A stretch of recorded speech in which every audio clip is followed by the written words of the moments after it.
प्राणनाथ प्यारे की जय। दुख हरि प्यारो मेरे प्राण को, दुख हरि प्यारो मेरे प्राण को, सो मैं छोड़ो क्यों कर जाए, जो मैं लियो ही बुलाए, लियो ही बुलाए। दुख हरि प्यारो मेरे प्राण को, इन अवसर दुख पाई, और कहाँ चाहिए तो इन अवसर दुख पाई, और कहाँ चाहिए तो दुख बिना चरण का माल को सखी, दुख बिना चरण का माल को सखी, कबहू न मिले या को, जो मैं लियो ही बुलाए, लियो ही बुलाए। दुख हरि प्यारो मेरे प्राण को, दुख तो हमारो आहार, औरन को दुख खाए, दुख तो हमारो आहार, औरन को दुख खाए। दुख की भागी सब फिरे, दुख की भागी सब फिरे, कोई बेरेला साथ निभाए, जो मैं लियो ही बुलाए, लियो ही बुलाए। दुख हरि प्यारो मेरे प्राण को, दुख हरि प्यारो मेरे प्राण को, सो मैं छोड़ो क्यों कर जाए, जो मैं लियो ही बुलाए, लियो ही बुलाए।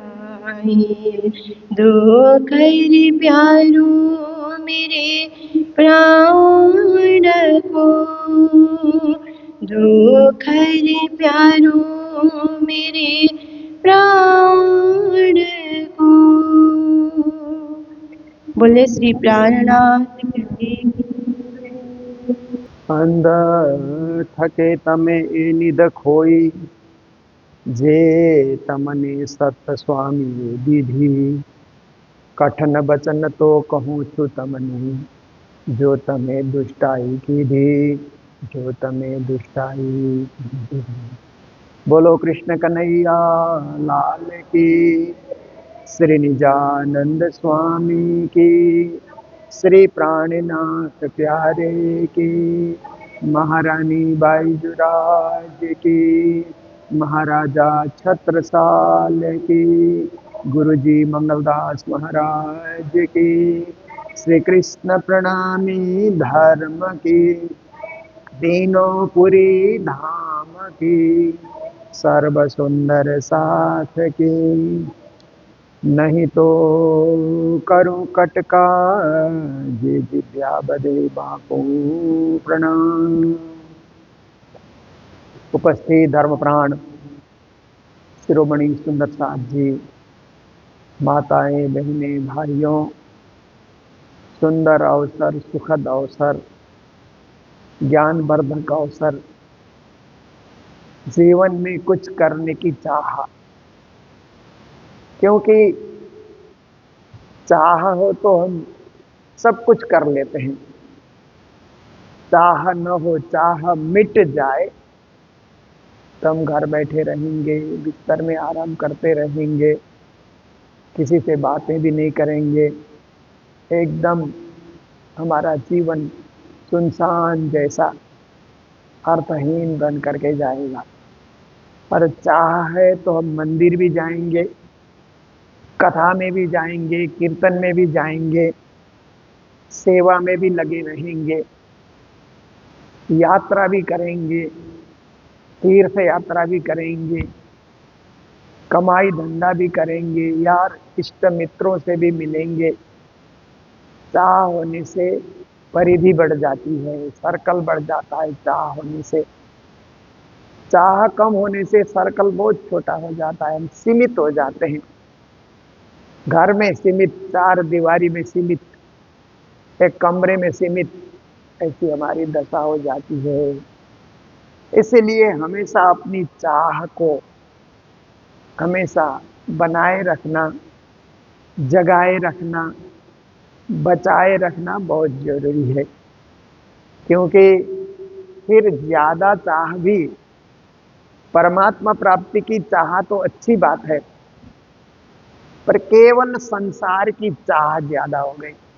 संसार संसार, घर परिवार, मेरा तेरा, ये चाह अगर ज्यादा हो जाए तो फिर तो बंधन का कारण बनेगा।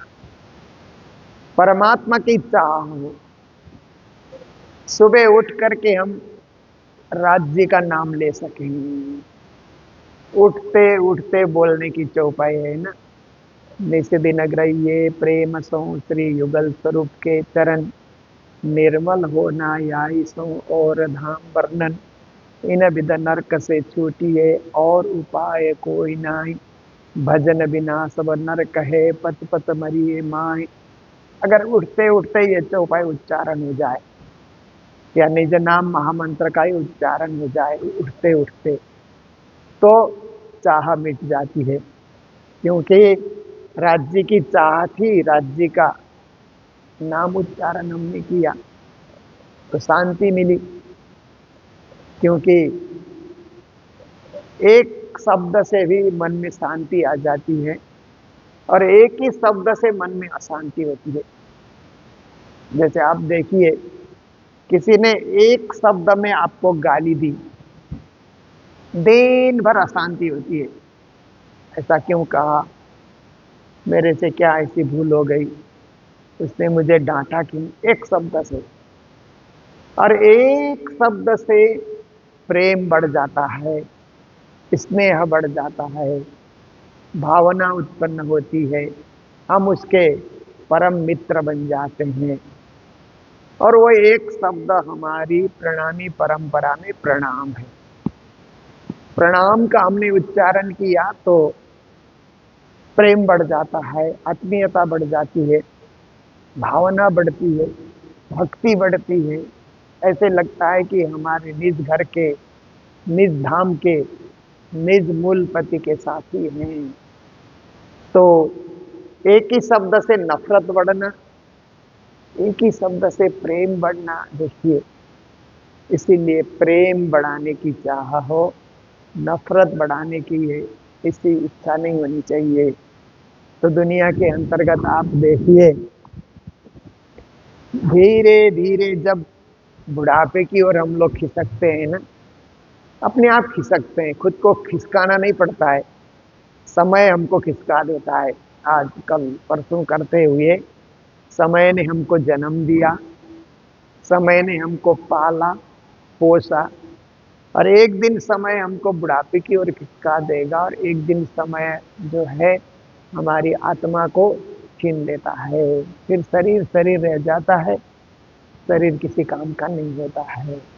इसलिए जब तक तंदुरुस्त हैं, संसार की भी चाह हो, संसार का कमाई धंधा भी करें, राज्य की भक्ति भी करें, जब शरीर थोड़ा अस्वस्थ होने लगे, बुढ़ापे की ओर हम लोग खिसक रहे हैं, तो संसार की चाह कम, राज्य की चाह ज्यादा। राज्य का भजन, राज्य का पूजन, राज्य की सेवा, राज्य का सुमिरन, उस तरफ चाह ज्यादा हो जाए। तो एक कवि ने कहा, चाह गई चिंता मिटी, मनुआ बेपरवाह, जिसको कछु न चाहिए सोई शहंशाह। कहते हैं दुनिया की चाह एक दिन मिटनी होगी। दुनिया की चाह लेकर के मरेंगे तो फिर जन्म लेना पड़ेगा। इसीलिए दुनिया की चाह को एक न एक दिन अंत घड़ी में जाकर के उसको मिटा देना है। चाह मिटी, चिंता मिटी। चाह मिटते ही चिंता भी मिट जाती है। मनुआ बेपरवाह, इसलिए उस समय मनुआ क्या, मनुष्य क्या है, हमारा मन क्या है कि संसार की परवाह में नहीं रहेगा, संसार से बेपरवाह हो जाएगा और भक्ति की तरफ परवाह करने लगेगा। जिसको कछु न चाहिए सोई शहंशाह। कहते हैं जिसको संसार के किसी विषय वस्तु से, माया मोह से लगाव नहीं रहता है, वही शहंशाह के समान, राजा के समान, बादशाह के समान भक्ति मार्ग में उच्च कोटि का बन करके, उच्च भक्त बन करके जीवन को सार्थक कर सकता है। तो ऐसे ही हम भी राज्य की चाह लेकर के, राज्य और परम धाम की चाह, हमारी एक ही चाह है। जीवन भर हम भक्ति क्यों कर रहे हैं? परम धाम पाने के लिए, ताकि ये 84 का चक्र न लगे, जन्म मरण का चक्र न लगे। इससे छुटकारा पा करके परम धाम मूल मिलावे की प्राप्ति हो जाए। मूल मिलावे की चाह हमारे दिल में है कि जहाँ से खेल देखने आए, उसी मूल मिला में पुनः हम स्थापित हो जाएं, पुनः वही सत्य आनंद का उपभोग करते रहें। तो इसके लिए हम सुबह सुबह चर्चा में बैठते हैं, सुबह सुबह भजन भक्ति करते हैं, राज्य का ध्यान और सुमिरन करते हैं। तो श्री प्राणनाथ जी महाराज वैष्णवों को जो समझा रहे हैं, तो वही प्रकरण हमारे सामने चल रहा है, हम उसी का रस आस्वादन कर रहे हैं। आज की चौपाई में कहते हैं, नहीं तो करूं कटका जे जिव्या बदे बाकू, पण तमे लक्षणे आप एम कहावो। कहते हैं अरे वैष्णवों, अरे भक्तों, साधकों, मैं जो बोल रहा हूँ ना, सच बोल रहा हूँ। प्राणनाथ जी कहते हैं मेरी बोली में सत्य है। हम झूठी बातें नहीं करते, चापलूसी की बातें नहीं करते, किसी की व्यर्थ में प्रशंसा नहीं करते, न किसी की निंदा करते, क्योंकि हमें किसी की स्तुति और निंदा से क्या लेना देना है। पर हमें तो सत्य भाषण करना है, सत्य उपदेश करना है। और कोई धर्म का अनुयायी सत्य मार्ग से वंचित हो गया है तो उसको फिर से सुधारना है, फिर से उसको पहले वाली स्थिति में लाना है। तो श्री जी कहते हैं अगर मैं अपने मुख से झूठ बोलूं, मेरी जीवा से, क्योंकि वाणी तो जीवा से निकलती है ना, हमारी जो जीभ है ये हिलती है तो बोली निकलती है।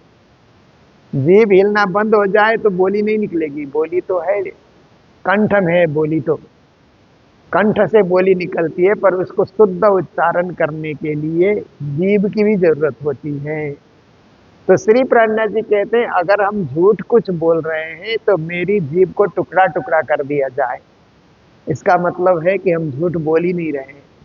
स्वयं प्राणनाथ जी महाराज ऐसा सोचते हैं, तो वो पूर्ण सत्य बोल रहे हैं, पूर्ण वास्तविकता को समझा रहे हैं। पण तमे लक्षणे आप एम कहाओ, पर भक्तों को मैं देखता हूँ, वैष्णवों को मैं देखता हूँ, साधकों को मैं देखता हूँ, तो ऐसा लक्षण उनमें नहीं दिखलाई देता है। आप देखिए कोई साधु चल करके आ रहा है तो उसका लक्षण साधु का दिखना चाहिए ना। जैसे कई कई साधु भेष में आते हैं ना, भीख मांगने वाले आते हैं साधु भेष में, तो हम लोग को लगता है कि कितने अच्छे साधु संत चल करके आए, आज बहुत अच्छा हुआ। थोड़ी देर में तो बोलते हैं कि हमको तीर्थ यात्रा में जाना है, इसलिए थोड़ा दान दक्षिणा कीजिए, कपड़ा भी दीजिए। तो थोड़ा सा कपड़ा आप दीजिए और थोड़े से दक्षिणा उनको दीजिए, तो बोलते हैं ये तो कम दिया आपने, ये दक्षिणा कम है, कपड़े भी कम है मेरे लिए।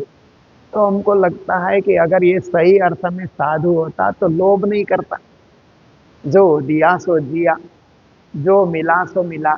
परमात्मा में भरोसा रख करके चलना चाहिए, परमात्मा ही देने वाले हैं, दिलाने वाले हैं। पर लोभ और लालच में जो पड़ जाए, भेष से साधु है, लक्षण से साधु नहीं है, विचार से साधु नहीं है, वो तो पैसा इकट्ठा कर रहा है। तो कभी कभी आप देखिए कि कुछ लोग भीख मांगते हुए नजर आते हैं, कोई मंदिर के आगे, कोई सड़क के किनारे बैठ करके भीख मांगते हुए आपको नजर आते हैं, तो आपके मन में दया आती है, बेचारे बहुत कमजोर लोग हैं, आर्थिक परिस्थिति ठीक नहीं है, इसलिए भीख मांग रहे हैं। थोड़े से पैसे आपने दिया, तो उस पैसे से अगर बीड़ी, तम्बाकू, सुरती, शराब पीने लग जाएं, तो लक्षण से वो भिखारी नहीं हुए ना। देखने में भिखारी वेश में है, परंतु लक्षण उनका वो नहीं है। लक्षण तो शराबी का है उनमें, लक्षण तो किसी नशा करने वाले का लक्षण उनमें दिखलाई देता है।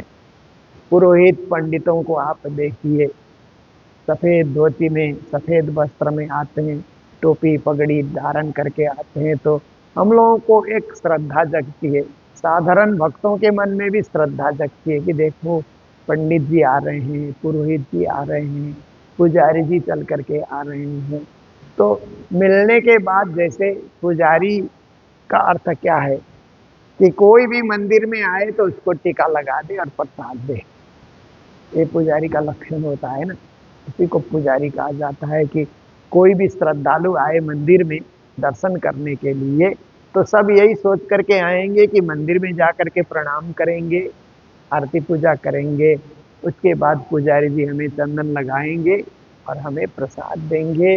चंदन लगाने से जीवन हमारा पवित्र हो गया, प्रसाद पाने से अंतःकरण हमारा पवित्र हो गया।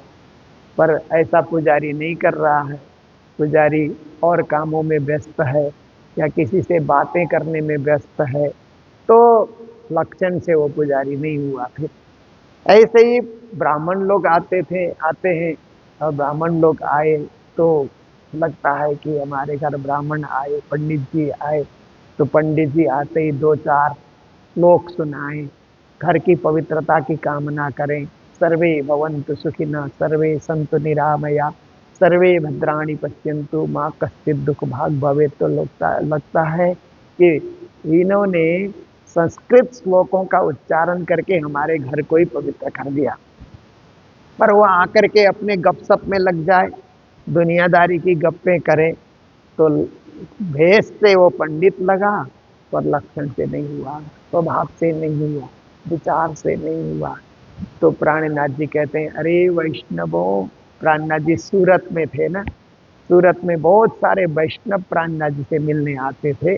तो प्राणनाथ जी ने कहा कि आप वैष्णव हैं तो चंदन लगा करके आप आ रहे हैं, द्वादश स्थान में आपने 12 स्थान में चंदन लगा रखा है शरीर में, ऐसे हो करके आप आ रहे हैं, तो किसी की निंदा स्तुति मत करिए।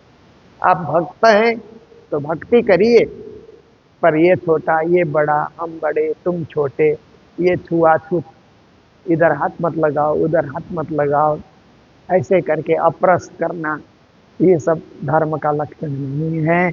ऐसा लक्षण कोई दिखाएगा तो केवल बाह्याचरण कर रहा है, बाहर दिखावटीपन दिखा रहा है, उसमें कोई आध्यात्मिक लक्षण नहीं है, ऐसा नजर आता है। जय स्वामी अवितल सुख आपे। परमात्मा तो सबके हैं ना, गुरु भी सबके हैं। परमात्मा किसी के प्राइवेट नहीं होते हैं, सबके मालिक, सबके स्वामी, सर्वेश्वर ब्रह्म कहते हैं ना, सारे चर अचर सृष्टि के मालिक परमात्मा होते हैं। इसीलिए ये मेरे परमात्मा ऐसे करके अपना परमात्मा नहीं बनाना है, ये सबके परमात्मा है। ऐसे ही गुरु भी सबके होते हैं, क्योंकि संसार में गुरुवाद भी झगड़े का कारण होता है। ये मेरे गुरु, ये तेरे गुरु, ऐसा दिमाग में आ जाए तो विवाद का कारण बन जाता है। पर सबके गुरु, ये केवल मेरे गुरु नहीं है, सबके गुरु हैं, गुरु सबके गुरु होते हैं। और उसी तरह की मान्यता दे करके हम चलते हैं। ऐसा भाव आ जाए तो गुरुवाद के भेद से भी हम ऊपर उठ सकते हैं। तो श्री प्राणनाथ जी कहते हैं वल्लभाचार्य जी ने जो ज्ञान दिया वो सबके लिए है। वल्लभाचार्य सबके गुरु हैं। श्री कृष्ण सबके परब्रह्म मालिक हैं, ईश्वर हैं, सर्वेश्वर हैं श्री कृष्ण। पूर्ण ब्रह्म अक्षरातीत है, श्री राज है श्री कृष्ण। इसलिए केवल वैष्णव लोग ही कृष्ण की उपासना करते हैं और वल्लभाचार्य के भक्त हैं, ऐसी बात नहीं है। कृष्ण विश्वगुरु, कृष्णम वंदे जगत गुरु, ऐसे ही वल्लभाचार्य भी जगत गुरु हैं। इसीलिए उनको केवल अपना गुरु मान करके भेदभाव रखना ये उचित नहीं है। तेहने तमे का निंदा, क्योंकि अगर गुरु को कोई एक समाज अपना माने तो क्या होता है कि गुरु को महिमा घटती है, गुरु की महिमा कम हो जाती है। एक समाजी उनको हमारे गुरु कहता है तो गुरु की व्यापकता कम हो जाती है। तो श्री प्राणनाथ जी कहते हैं गुरु को कमजोर बनाना, गुरु को क्षेत्रीय बनाना या गुरु को सीमित करना किसी समाज में, इससे क्या होता है कि गुरु की परिधि घट जाती है। इस तरह से कभी कभी फिर इसके गुरु उसके गुरु करके और लोग निंदा स्तुति भी करने लग जाते हैं। ऐसे पात्र गुरु को नहीं बनाना चाहिए। गुरु सबके स्वामी है, ऐसा करके उनका स्थान ऊंचा बनाना चाहिए। ओ लख्या नहीं तमे आचार्य जी ने, श्री जी कहते हैं आचार्यों को पहचानो। आचार्य को ही गुरु कहा जाता है ना। संस्कृत में एक डिग्री होती है ना, कुछ संस्कृत पढ़ते हैं तो उनको पंडित कहा जाता है। जो पूजा पाठ कराते हैं थोड़े संस्कृत पढ़े हुए होते हैं उनको पंडित कहा जाता है, पंडित जी। फिर अध्ययन करके उन्होंने स्नातक तक का अध्ययन कर लिया, आजकल बीए बोलते हैं ना, बीए तक का अध्ययन कर लिया, बैचलर ऑफ आर्ट्स बोलते हैं ना, तो उनको शास्त्री कहा जाता है। देखिए पहला दर्जा है पंडित जी का, फिर धर्मशास्त्र पढ़ करके संस्कृत पढ़ करके डिग्रियां ली तो उसको शास्त्री कहा जाता है। शास्त्री से ऊंची डिग्री उसने ली तो उसको आचार्य कहा जाता है। एमए लेवल की डिग्री संस्कृत में जिसके पास है उसको आचार्य कहा जाता है। पर एक परंपरा ये है डिग्रियां लेकर के आचार्य बनना, और एक परंपरा ये है कि आपने त्याग के द्वारा, तपस्या के द्वारा, सेवा के द्वारा, भक्ति के द्वारा, समर्पण के द्वारा अपने जीवन को इतना अच्छा सजाया कि आप गुरु बने, बिन पढ़े ही आप आचार्य हो गए। क्योंकि गुरु को ही तो आचार्य कहा जाता है। उसने यूनिवर्सिटी की डिग्रियां नहीं ली, परंतु अपने भक्तों से एक मान्यता रूपी डिग्री उन्होंने ले ली है। एक डिग्री तो पढ़ाई की होती है, एक डिग्री लोगों के दिल में जो श्रद्धा उत्पन्न होती है उस श्रद्धा से प्राप्त एक डिग्री होती है। वो यूनिवर्सिटी की डिग्री से भी लोग द्वारा सम्मानित जो डिग्री होती है वो बड़ी डिग्री होती है। जैसे प्राणनाथ जी महाराज हरिद्वार में गए, शास्त्रार्थ किया, सबको मिलाने का प्रयास किया, सब एक होकर के चलने का आह्वान किया, तो सभी ने विजयाभिनंदन निष्कलंक बुधावतार की डिग्री से, पदवी से उन्हें सम्मानित किया। तो वो बड़ी बात हो गई। प्राणनाथ जी ने कहीं पढ़ करके वो डिग्री नहीं ली, पर लोगों ने श्रद्धा से उनको ये डिग्री से विभूषित किया, इस पद से विभूषित किया। इसलिए जो आचार्य होते हैं, गुरु होते हैं, जब किसी पद से विभूषित होते हैं तो सबका कल्याण चाहते हैं, सबका भला चाहते हैं, सबको आगे बढ़ाना चाहते हैं। इसीलिए उनको पहचानो। तो भरम माहे भमिया, यदि आचार्यों का पूरा परिचय नहीं हुआ तो हम भ्रम में ही भटकते रहेंगे। जैसे वैष्णव लोग कहते हैं वल्लभाचार्य हमारे, इसी तरह से निम्बार्की लोग कहते हैं निम्बार्काचार्य हमारे हैं, रामानुजी कहते हैं रामानुजाचार्य हमारे हैं, और शिव भक्त कहते हैं शंकराचार्य हमारे हैं, बुद्धिस्ट लोग कहते हैं बुद्ध हमारे, जैन लोग कहते हैं महावीर हमारे, और हम लोग भी कहते हैं देवचंद्र जी और प्राणनाथ जी हमारे हैं। ये हमारे हैं, प्रणामी के गुरु हैं, ऐसा हम मानते हैं। पर जितने गुरु का नाम लिया ये पूरे विश्व के गुरु हैं। इसलिए उनको जगत गुरु भी कहा जाता है ना। जगत के गुरु हैं, जगत को शिक्षा देने के लिए आए हैं, जगत को सन्मार्ग प्रदान करने के लिए आए हैं।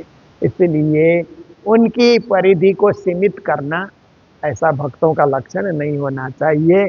उनको भ्रम में नहीं लाना चाहिए, उनको विवाद में नहीं लाना चाहिए, उनको केवल अपने स्वार्थ की सिद्धि के लिए सीमित परिधि में बांधना भी नहीं चाहिए। वैष्णव सकलने तमे बाकू कहा वो, तो तमे नीचा नमिया। फिर श्री जी महाराज कहते हैं कि कभी कभी भक्तों का लक्षण अच्छा नहीं होता है, तो लोग उनको मान सम्मान की दृष्टि से देखते हैं, परंतु कभी कभी कुछ लोग क्या है कि निम्न कोटि का आचरण कर देते हैं, टेढ़ा कार्य कर देते हैं।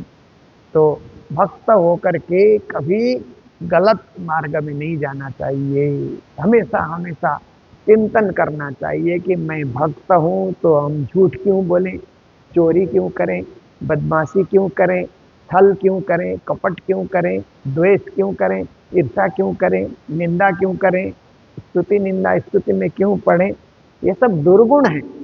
भक्तों के सामने ऐसे ऐसे दुर्गुण नहीं आना चाहिए, केवल सद्गुण आना चाहिए हम में कि हम लोगों से प्रेम करें, सद्भाव से मिलें, मिलन का हमारा, मिलने जुलने का स्वभाव हमारा हो, प्रणाम करके लोगों से हम बात शुरू करें, किसी से भी करना हो थोड़ा सा सिर झुका करके हम चलने का प्रयास करें, और हमेशा विनम्र बने, पवित्र बने, निर्मल बने, निर्मल हृदय वाले बने। तो ये भक्तों का लक्षण होना चाहिए, यही सुंदर साथ का भी लक्षण होना चाहिए। क्योंकि प्रणामी परंपरा को भी, प्रणामी को भी परम वैष्णव कहते हैं ना।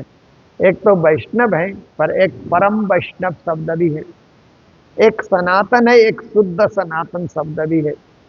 तो कोई हिंसा नहीं, कोई जीव हत्या नहीं, अहिंसा में रह करके वचनों से भी किसी की हिंसा नहीं करना, शरीर से तो नहीं करना, मनसा वाचा कर्मणा, मन से भी किसी की हिंसा नहीं करना, वचन से भी किसी की हिंसा नहीं करना, और शरीर से भी किसी की हिंसा नहीं करना। क्या करना फिर? मनसा वाचा कर्मणा श्री जुगल चरण की आस। श्री जी ने हमें शिक्षा दी कि मन से भी, वचन से भी, कर्म से भी राज्य मिले, उनके चरणार बिंद की प्राप्ति हो जाए, हम उनके चरणों में झुके, उनके बने। बस ये भाव मन वचन कर्म से होना चाहिए।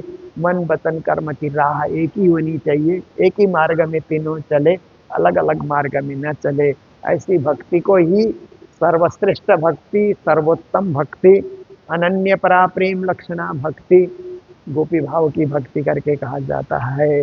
ऐसी भक्ति हम में नहीं आई तो तमे नीचा नमिया। इससे आपको भी बखत पे सिर झुकाना पड़ेगा, मतलब आपका सिर झुक जाएगा और गुरुओं का भी सिर झुक जाएगा, क्योंकि गुरुओं पे भी ये जो आरोप आ जाएगा कि इन्होंने अच्छी शिक्षा क्यों नहीं दी।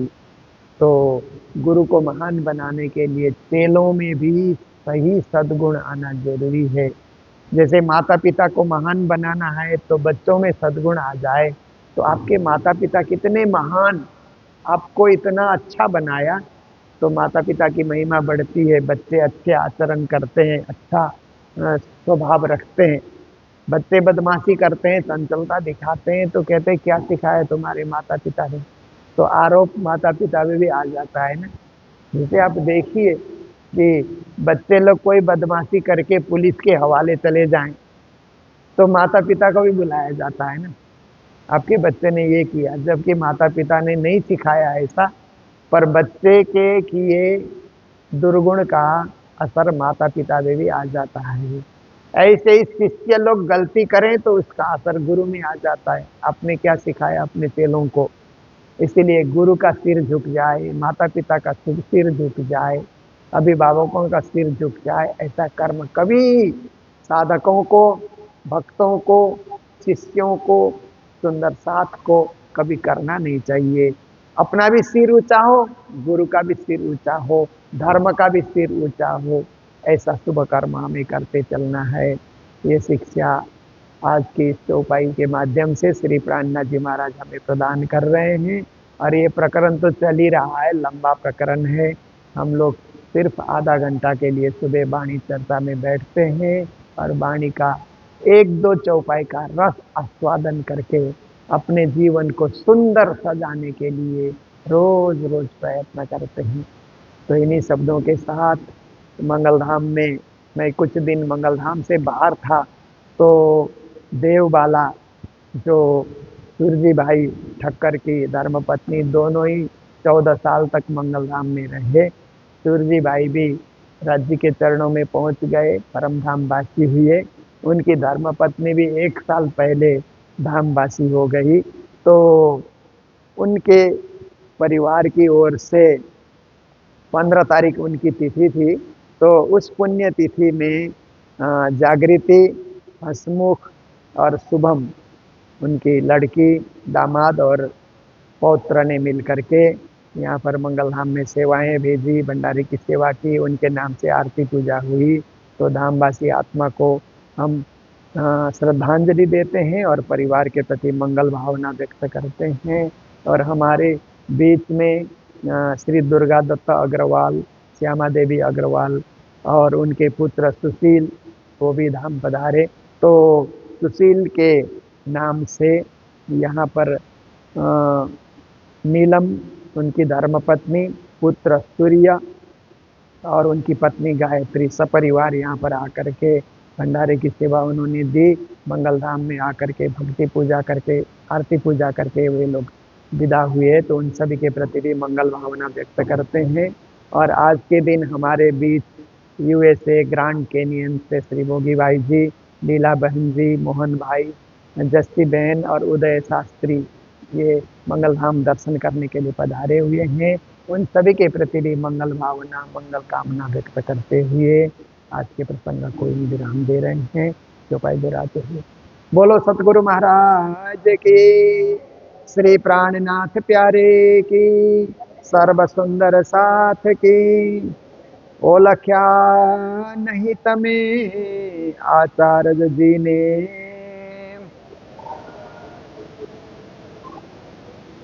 तो भरम माहे भमिया।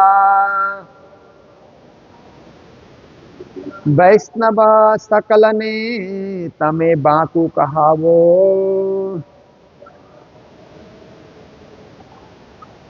जो तमे नीचा नमिया।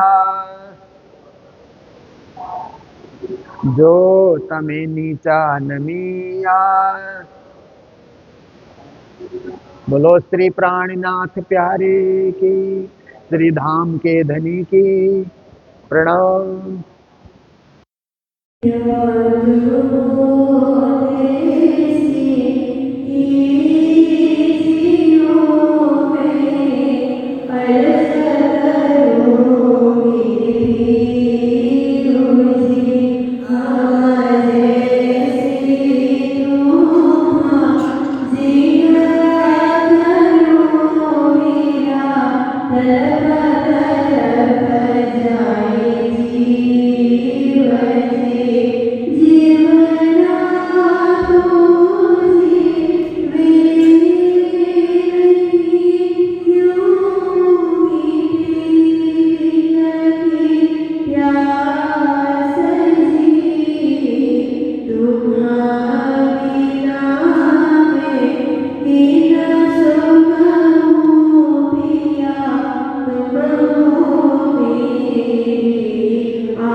महामाती जुगला स्वरूप परवरे अंगनावरी भरी जात जी सदा सुखदाता